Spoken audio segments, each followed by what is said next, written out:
लगभग 65 एकड़ में खेती कर रहा हूँ और गन्ने की, धान की, गेहूँ सभी तरह की लगभग खेती करता हूँ, आलू, पॉपुलर। और मैं 30 एक एकड़ में धान की खेती करता हूँ और कई कंपनियों के बीज लगाता हूँ। तो मैं विशेष तौर पर आज सवाना कंपनी के जो सीड हैं, उनके बारे में बात करूँगा। मैं सवाना कंपनी के सीड पहले भी लगाता था, पहले लगाता था 7301। तो मेरे किसी यार मित्र दोस्त ने बोला कि 7501 इनका नया बीज आया है, उसको भी ट्राई करके देखो। तो मैंने पिछले साल ही 7501 बीज लगाया था लगभग 5 एकड़ में। और उसकी जो विशेषताएँ मुझे मेरे मतलब दिल को पसंद आई हैं। उसकी जो विशेषता है, मैंने वो लगाया था फ्लडी एरिया में। सबसे बड़ी उसकी क्वालिटी ये है कि वो पकने के बाद भी नीचे नहीं गिरता।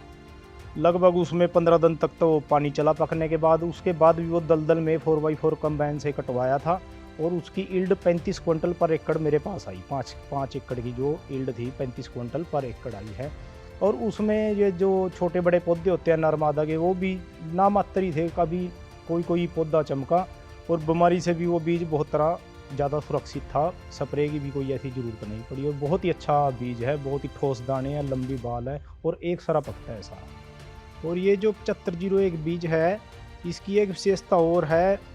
पिछले कुछ सालों से मैं उसी फ्लडेड एरिया में कुछ और कंपनियों के बीज लगाता था, मैं उनका नाम नहीं लूँगा। उनकी एक सबसे बड़ी कमजोरी थी कि पकने के बाद वो नीचे गिर जाते थे और पानी में टच होने की वजह से अंकुरण हो जाता, जाम जाते थे और सारी की सारी फसल बर्बाद।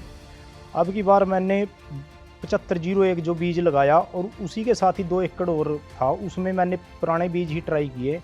तो फ्लडेड एरिया में वो पुराने बीज भी अब की बार नहीं गिरे क्योंकि हवा कम आई और 7501 तो गिरा ही नहीं था। तो उसमें हमारे लगभग 3 क्विंटल यील्ड का फ़र्क आया। 3 क्विंटल बीज और दूसरा जो बीज था वो कम निकला और 7501 3 क्विंटल फालतू निकला। ये सबसे बड़ी विशेषता थी इसकी। सवाना कंपनी का जो 7501 बीज है, दूसरी कंपनी के बीज से 3 क्विंटल लगभग फालतू निकला, जिससे मुझे लगभग 6000 रुपये पर एकड़ फ़ायदा हुआ। और आप लोगों को तो पता ही है पेस्टिसाइड, खाद कितने महंगे और लेबर का भी कितना खर्चा बढ़ चुका है। जो हमारी बचत है वो बढ़ाने की ज़रूरत है। और 6000 रुपये जो ऐसे सवाना बीज की वजह से ही मेरे पास आए हैं। इसके लिए मैं सवाना बीज किसान भाइयों से यही अपील करूंगा कि आप भी ज़्यादा से ज़्यादा 7501 बीज ट्राई करें। इससे आपको भी फ़ायदा होगा। धन्यवाद।